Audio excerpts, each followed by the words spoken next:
हा आहे एडिस डास। एडिस डासापासून आपल्याला डेंगी होऊ शकतो।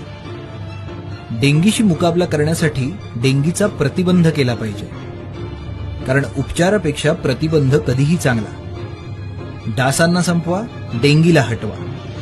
घरात किंवा घराच्या आजूबाजूला स्वच्छ पाणी साठले की त्यात डास अंडी घालतात आणि केवळ 7 दिवसात त्यातून नवीन डास तयार होतात। रुग्ण व्यक्तीस ताप येण्याच्या 1 दिवस आधी आणि ताप आल्यानंतर 5 दिवस विषाणूंची संख्या मोठ्या प्रमाणात असते। त्यावेळी त्या रुग्णास डास चावल्याने ते विषाणू त्या डासाच्या शरीरात प्रवेश करतात। मग हा डास एखाद्या निरोगी व्यक्तीस चावून हा रोग देऊ शकतो। अशा प्रकारे तीव्र तापाने ह्या आजाराची सुरुवात होते। आता पाहूया डेंगीची लक्षणं काय असतात। तीव्र ताप येणे, डोके आणि डोळे दुखणे, स्नायूत वेदना होणे आणि रक्तस्राव होणे। रक्त चाचणी, कोणताही ताप अंगावर काढू नका, रक्ताची तपासणी करून घ्या। पहिल्या 5 दिवसात पीसीआर या रक्त चाचणीने व नंतर एलायझा या रक्त चाचणीने आजाराचे पक्के निदान होते।